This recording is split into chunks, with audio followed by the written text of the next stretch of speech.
दोस्तों 16 सितंबर 2020 को यानी कि 2 साल पहले वीडियो बनाकर हमने आपको दिखाया था कि 2030 तक इंटरनेशनल मार्केट में गोल्ड $10,000 और इंडिया के अंदर 2 लाख रुपए तक ऊपर जा सकता है।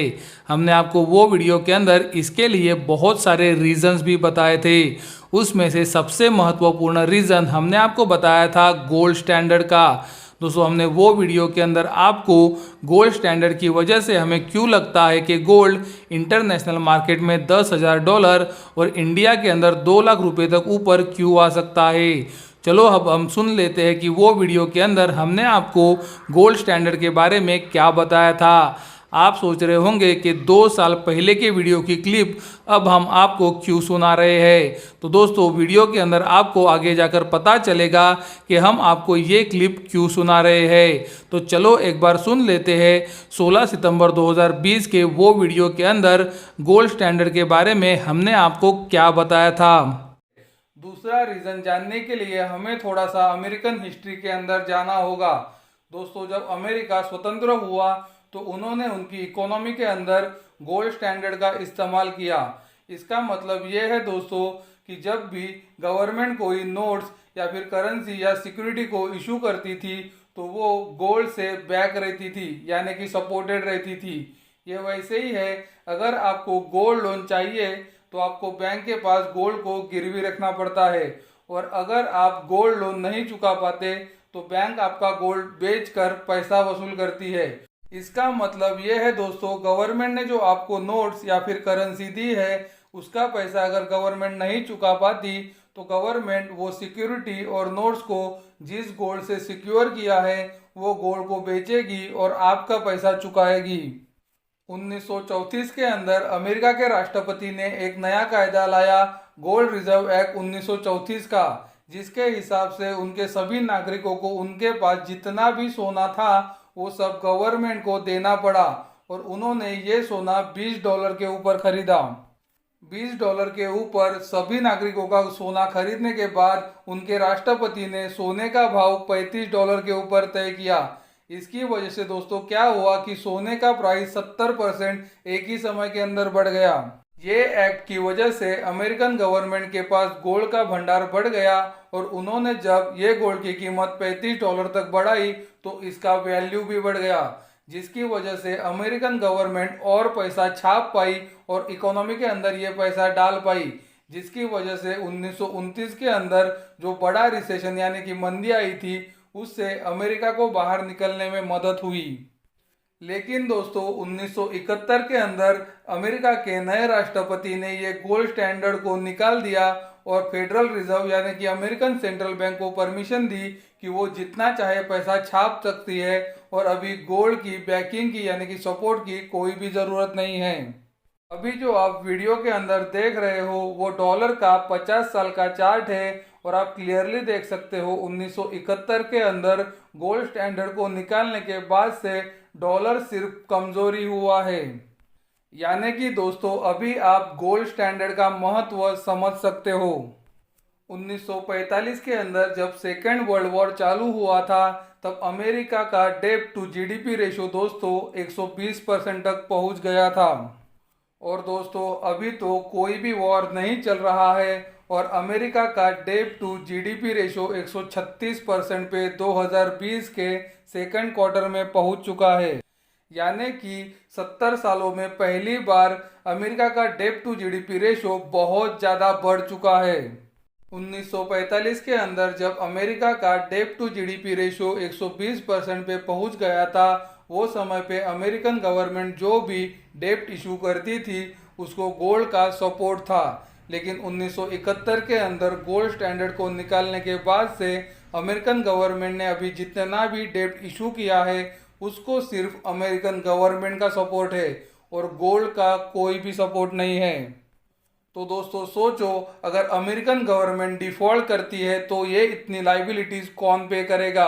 अगर अमेरिका का मॉनेटरी सिस्टम फेल हो गया तो इतना बड़ा डेट जो अमेरिका के ऊपर है वो कौन पे करेगा। जैसे कि हमने आपको वीडियो के अंदर बताया, अमेरिकन गवर्नमेंट ने फेडरल रिजर्व जो कि अमेरिका की सेंट्रल बैंक है उनको परमिशन दी है कि वो जितना चाहे उतना पैसा छाप सकती है। तो अमेरिकन गवर्नमेंट डिफ़ॉल्ट करेगी ऐसा हमें तो नहीं लग रहा है, लेकिन अमेरिकन गवर्नमेंट और भी पैसा छापती रहेगी। और दोस्तों, ये जितना पैसा छापेगी उतनी ही डॉलर की कीमत कम होती जाएगी।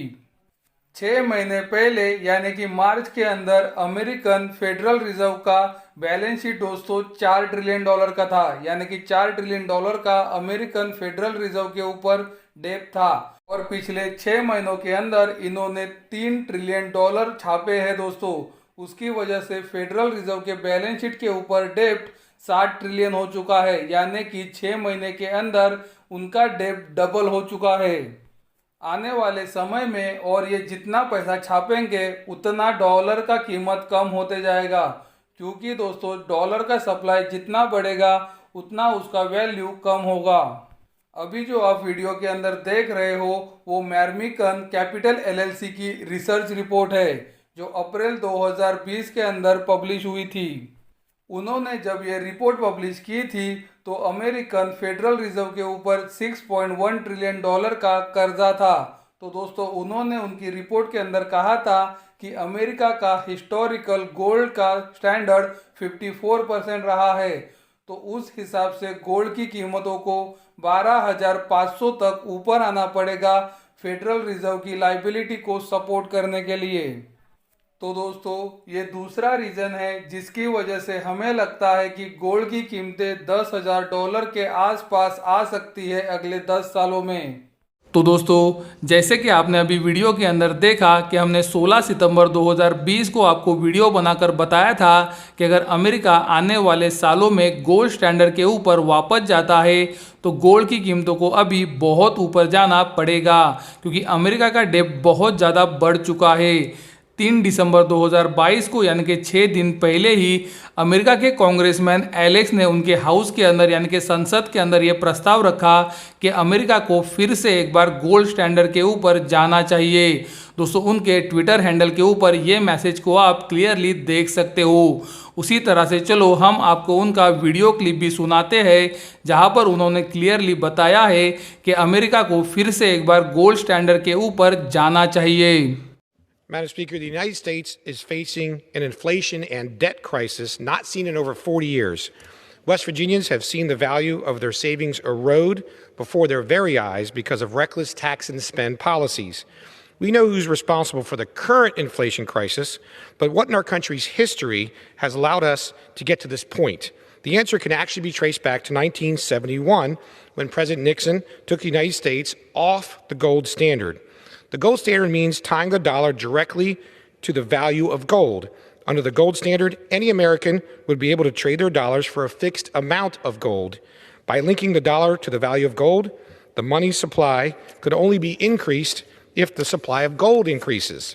This connection protects the purchasing power of your dollars. That is why I introduced legislation to return the United States to the gold standards.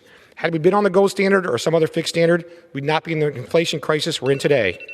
I look forward to working with the Republican majority to make sure this issue gets attention. Thank you, and I yield back. Gentleman yields for purpose. तो दोस्तों, जैसे कि अभी आपने video के अंदर देखा और सुना, 2 साल पहले हमने जो आपको गोल्ड स्टैंडर्ड रिस्टोरेशन के बारे में बताया था वो अभी सच्चाई बनने जा रही है। अमेरिकन कांग्रेसमैन एलेक्स ने उनके हाउस के अंदर यानी कि संसद के अंदर गोल्ड स्टैंडर्ड रिस्टोरेशन का एक्ट रख दिया है। अगर आने वाले महीनों में ये एक्ट पास हो जाता है तो वो गोल्ड के लिए बहुत ज़्यादा पॉजिटिव होगा। लेकिन दोस्तों, ये एक्ट पास होता है कि नहीं, ये आने वाला समय बताएगा। तब तक हमें लेवल्स के अनुसार ही काम करना बहुत ज़्यादा ज़रूरी है। हमने आपको हमारे वीडियोस से लगातार बताया है, इंडिया के अंदर गोल्ड के लिए 52,000 से 52,500 बहुत ही महत्वपूर्ण सपोर्ट बन चुका है। और गोल्ड जब तक इंडिया में इसके ऊपर है, गोल्ड के अंदर तेज़ी 55,600 तक बढ़ेगी। गोल्ड जैसे ही 55,600 का टारगेट हासिल करता है, गोल्ड का अगला टारगेट होगा 57,850 का। 57,850 के ऊपर गोल्ड का अगला टारगेट होगा 62,500 का। और 62,500 के ऊपर गोल्ड का अगला टारगेट होगा 67,100 का।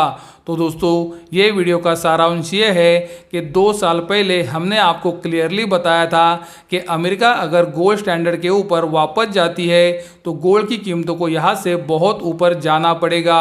और आप देख सकते हो 2 साल के बाद अमेरिकन कांग्रेसमैन एलेक्स ने ये प्रस्ताव उनके संसद में रखा है। तो अगर ये पास होता है तो ये आने वाले सालों में गोल्ड के लिए बहुत ज़्यादा पॉजिटिव होगा, लेकिन उससे पहले हमें लेवल्स के अनुसार काम करना बहुत ही ज़रूरी है। तो ये वीडियो आपको कैसा लगा हमें कमेंट द्वारा ज़रूर बताएं।